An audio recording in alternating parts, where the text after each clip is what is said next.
오늘의 이야기는 이제 자존감이에요. 우리가 정말 하나님의 자녀로서 말로만 그러지 말고 진짜 좀 자존감 좀 가져보자는 거죠. 진짜로.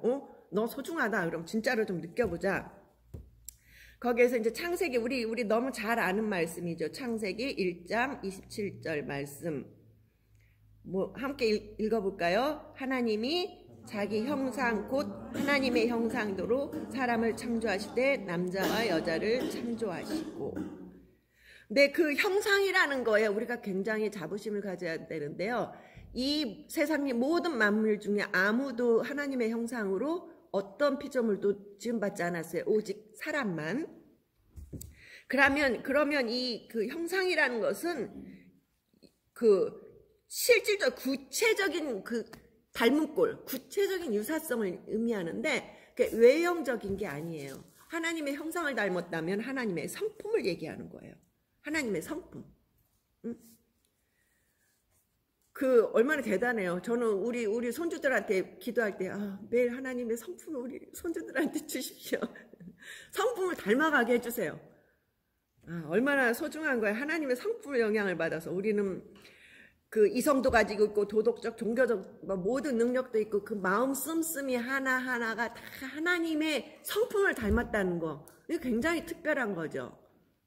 이 다른 피조물은 아무도 이런 권한이, 이런 모양으로 지음받지 않았다는 게 우리가 특별한 이유예요.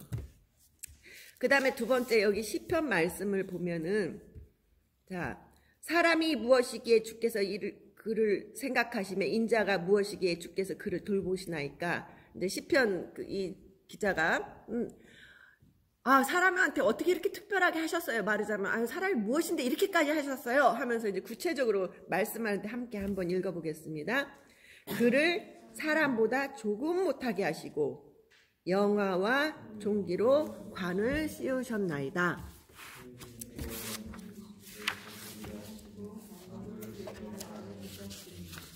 예, 자, 이게 굉장히 대단한 거 아니에요? 여기 보면은 어떤 번역에는 천사보다 조금 못하게 하시고 그랬는데 원래 원어 자체가 엘로힘이에요. 엘로힘은 원래 하나님의 그 호칭할 때 하는 거거든요. 그러니까 하나님보다 조금 못하게 하신다. 이거 정말 너무나 특별한 거 아니에요? 우리가 어떻게 감히 하나님보다 조금 못할 정도, 좀 너무 황송하죠. 못하게 하시고 영화와 종기로 했는데 영화와 종기라는 말은요, 성경에서 그 자체가 하나님의 속성을 가리키는 거예요. 명예, 영광, 위엄, 권위. 그래서 이 말은 영화와 종기 자체가 하나님한테만 쓰이는 그런 표현이거든요. 그거를 우리한테 썼다는 거예요. 사람한테. 그러니까 이 구절이 굉장히 우리한테 사실 그 인간의 특별한 걸 굉장히 구체적으로 설명하는데 하나님보다 조금 못하게 하시고 하나님한테만 쓰이는 모든 영화 종기로 우리한테도 관을 씌워주셨다는 거예요. 우리한테도. 그리고 그걸로 끝나지 않았어요. 주의 손으로 만드신 것을 다스리게 하시고 우리가 그 하나님이 만드신 거를 실질적으로 하나님은 이 세상에 육으로는 존재하시지 않잖아요. 그러면 우리한테 위임을 권한하셔서 위임하셔서 우리한테 주셔서 이 세상에서 하나님이 만드신 거를 다스리게 하시고 만물을 그 발 아래 두셨으니 참 대단한 적이죠. 참 요즘 생각하면 그래요. 야, 인간은 참 뭐하나. 저는 여행을 다니면서 옛날 고대 건축물을 보면 지금 그게 2000년, 3000년 지나도 보존돼 있고 엄청난 규모잖아요. 그리고 그런 신전 같은 거는 지금도 불가사의에 어떻게 저런 걸 지었을까 지금도 미스테리거든요. 그런 건축물들이 너무 많아요. 그럼 참 인간은 참 대단하다. 인간은 정말 대단한 존재구나. 근데 요즘 생각해 보세요. 요즘 지금 빅테크 과학기술 디지털 혁명 해가지고 얼마나 급속도로 발전해가지고 지금 메타버스 세상으로 들어가면 우리가 지금 이런 세상까지 왔구나. 인간은 참 대단하다. AI가 하는 그것들 이제 그 AI가 실제로 사람하고 대화하고 나는 이제 난 사실 그 다큐멘터리를 굉장히 흥미있게 보거든요. 그러면은 사람 내 모든 감정을 AI에게 잊고 대화하고 나아가면서 지금 슬퍼 보인다는 거 다 캐치하고 대화하는 그런 것까지 지금 왔으면 인간 대단한 거 아니에요? 오직 인간만 이런 거예요. 우리 인간만. 네. 그래서 우리가 그렇게 인간이 정말 특별한 존재이라는 거를 우리가 좀 스스로 인지하고, 그거 뭐 특정 사람이 그랬어 나는 그런 거 할 줄 몰라 아니고, 우리도 충분히 할 수 있는데 아직 그걸 자기가 못 찾아냈고 못했을 뿐인 거예요. 응? 자, 다른 저는 개인적으로 굉장히 좋아하는 다른 이사야서 43장 4절 말씀 한번 보면, 내가 내 눈에 보배롭고 존귀하며 내가 너를 사랑하였음즉. 예, 이거 찬양에도 있죠. 가끔 가다가 이럴 때 한번 내가 정말 막 직장에서도 하는 일도 안 되고 공부도 안 되고 뭐 이것저것 실패하고 오늘 막 누구한테 막 성질도 내고 진짜 오늘 왜 이랬지, 난 정말 쓸모없는 인간이야, 이런 생각 들 때 한번 이거 한번 해보세요. 그냥 그래도 하나님이 날 보배롭고 존귀하다고 하셨어. 한번 이 말로 위로 한번 삼아보세요. 네. 자, 이런 성경 말씀, 내가 존귀한 존재이다, 자존감을 가질 수 있는 말씀을 한번 봤고요. 자존감 형성에, 제가 오늘 자존감 형성에 방해가 되는 요소들 했는데, 무의식이라는 거예요. 이제 이거 심리학에서 굉장히 중요하게 여기는 부분이지만, 사실 이 무의식이라는 게 굉장히 많은 학문에서 이거 지금 기본적인 걸로 베이스로 많이 하는데, 우리 실제로 85%는 무의식 속에 들어있어요. 우리의 모든 것들이 15% 정도만 의식 속에 떠 있거든요. 그렇고 우리가 인간을 이해하는데 기본으로 이해할 게 무의식이에요. 그러면 뭐냐면, 아까 이제 우리 누구도 성장 과정에서 지금까지 오는데 사실 부모님한테 상처 한 번도 안 받은 사람 없어요. 있죠? 또 학교 다니면서 뭐 선생님한테, 친구한테, 누구한테, 뭐한테, 사회에서 뭐 하면서 다 상처를 받았어요. 근데 우리가 그걸 다 기억하면 아마 미쳐버릴 거예요. 근데 상당 부분은 무의식 속에 들어가 있어요. 근데 어떤 것들은 그게 너무 치명적이어서 성경에서는 그거를 이제 쓴뿌리라고 얘기해요.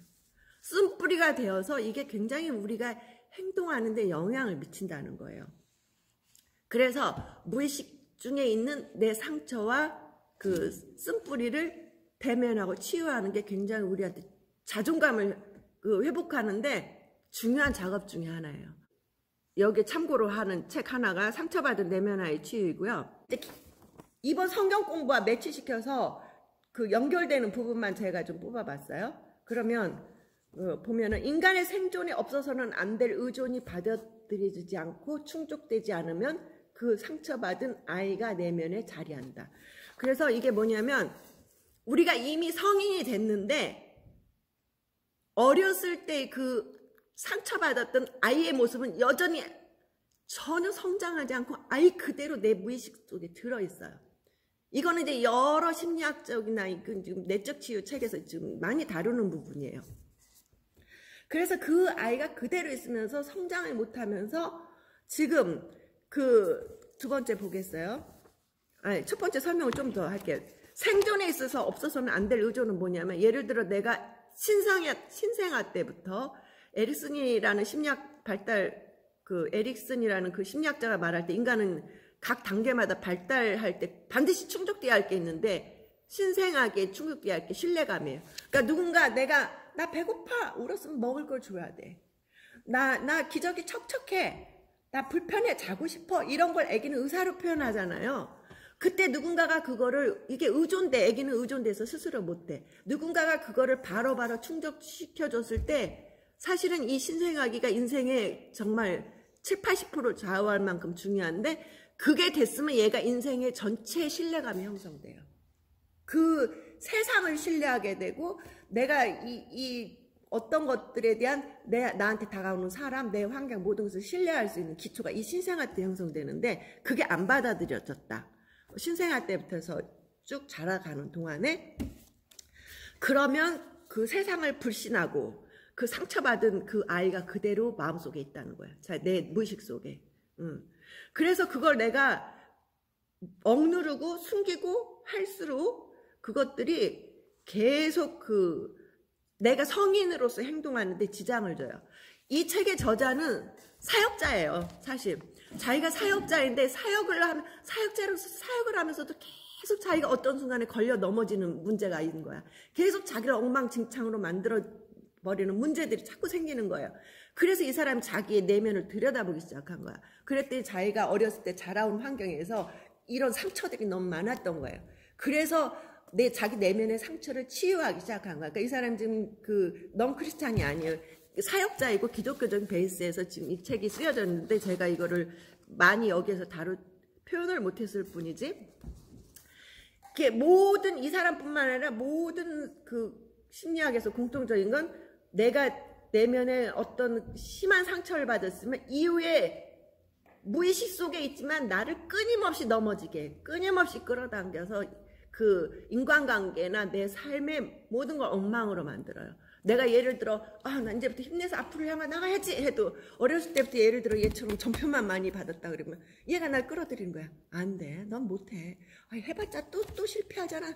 야 그만둬. 이러면서 이 상처받은 내면에 내 상처가 날 끌어들이는 거예요. 그러니까 이제 지금부터 여기서 볼 거는 꼭 아이라고만 생각하지 마세요. 아이 아니어도 좋아요. 자기 안에 지금 우리가 어떤 형태로든 상처들은 다 있거든요. 그러면 내가 이 상처로 인하여 현재 나의 삶을 살아가고 미래에 좀 더 나은 삶을 살아가는데 그 상처는 반드시 영향을 미친다는 거예요. 그래서 이것을 제대로 다 대처를 못하면 자아 방어 기제나 거짓 자아가 출현돼요. 네. 그래서 예를 들면 착한 소녀 이런 증상이라는데 어렸을 때부터 자꾸 거부당했어. 모든 사람들한테 그렇게 됐어요. 그럼 얘는 자기가 살아나는 방법이 내가 착해가지고 모든 사람들한테 내가 착하게 이걸 하면은 사람들이 날 좀 받아주겠지 해서 자꾸 착한 소녀로 자기를 만들어가요. 이게 예를 들면 거짓자예요. 그런 식으로 그럼 이 사람 건강하지 않아요. 착한 소녀로 언제까지 할 거야. 하다 보면 자기가 지치고 결국 쓰러지거든요. 그래서 어쨌든 이 내면의 상처는 꼭 아이 때 아니어도 내가 받은 내면의 상처를 치유돼야 한다는 게 여기서 이제 결론이에요. 그러면 이게 어떻게 하느냐? 그러면 이제 여러 가지 치유하는 방법이 있는데 성경적으로도 기독교적으로 지금 하는 내적 치유도 그렇고 두 가지예요. 내 슬픔, 상처와 대면하는 거야. 제 경험. 그리고 그때 충격지지 않았던 거를 이제는 허용해 주는 거예요. 그래서 여기에 보면은 발달달개로 다시 되돌아가. 고통스럽죠. 내가 꼭 이거 어린이로 하지 마세요. 내가 큰 충격을 받았던 사건으로 우리가 다시 돌아가는 거예요. 그래서 그거와 대면하는 게 너무 중요해요. 대면이 없으면 치유가 없어요. 고통스럽고 피하고 싶지만 대면해야 돼. 대면을 해서 그걸 다시 한번 경험하면서 이 사람이 제안하는 거는 충분히 그때 슬퍼하라는 거예요. 내가 그때 충분히 슬퍼하지 못했거나 너무나 억압받았던 것들 충분히 슬퍼하면서 그러면은 그게 자연적인 치유가 이루어진다는 거예요.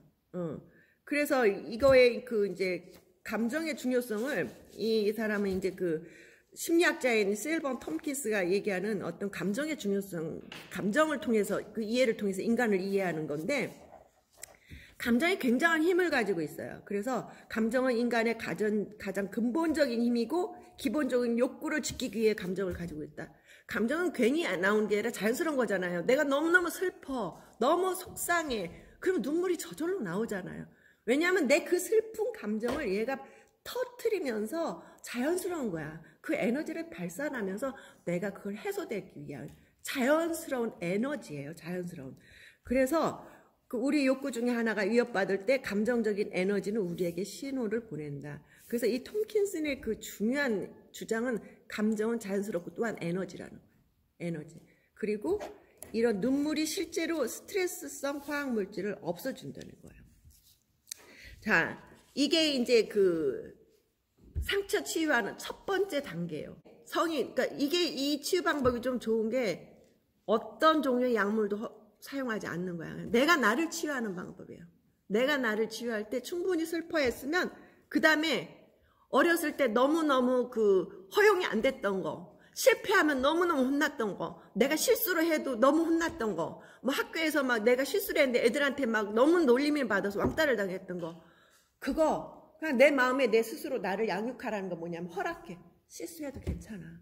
너 그때 실수였잖아. 실수해도 괜찮아라고 내 마음에 있는 그 억압된 걸 릴리즈 해주는 거야. 이거를 자유롭게 해주는 거야. 기독교적으로 이제 들어가 보겠습니다. 그래서 그 히브리서 12장 5절 한번 함께 읽겠습니다. 너희는 하나님의 은혜에 이르지 못하는 자가 없도록 하고 또 쓴뿌리가 나서 괴롭게 하여 많은 사람이 이로 말미암아 더럽게 되지 않게 하며. 예. 여기서 보면 쓴뿌리가 나서 나를 괴롭게 할 뿐만 아니라 많은 사람을, 굳이 더럽게까지 아닌데 많은 사람을 괴롭게 해. 쓴뿌리가 나만 괴롭게 하는 게 아니라 다른 사람까지 괴롭게 하고 다른 사람까지 영향을 미치는 거예요. 예를 들면 히틀러가 그렇게 많은 사람들을, 유태인을 죽였던 거는 어렸을 때 유태인으로부터 자기가 그 받은 상처가 있대요. 그래서 그 분노가 그렇게 엄청난 일을 한 거야. 예. 그러니까 이 쓴뿌리라는 게 그렇게 무섭다는 거예요. 그래서 이거를 하는데 이제 내적 치유에서 사용하는 방법으로 넘어가겠습니다. 그 내적 치유를 이제 기독교적으로 하는데 이것도 마찬가지예요. 첫째로 자신의 과감하게 자신의 문제를 드러내야 된다는 거야. 절대로 이거는 숨기면 숨길수록 절대로 나는 해결되지 않아요. 그리고 요거를 이제 드러내서 오히려 그 다음 단계 뭐냐? 주님한테 고해. 네, 주님 앞에 그냥 고하세요. 정말 주님을 한번 신뢰해 보세요. 진짜로. 내가 말 안 해도 다 알아요. 내가 얼마나 억울하고 얼마나 상처받았고 얼마나 슬프고 얼마나 절망적이고 내가 정말 헤어날 수 없는 상황에 지금 허우적거리고 있는지 알아요. 그냥 울면 돼. 그냥 실컷 울고 나면요.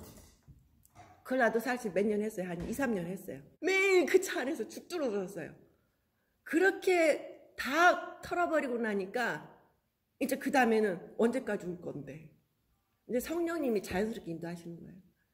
위로해 주시고 예수님, 성령님이, 주님이 다 위로해 주시고 그 다음에는 새로운 에너지를 주셔서 나가게 또 그런 마음도 주시고 구체적으로 해서 이게 되더라고요.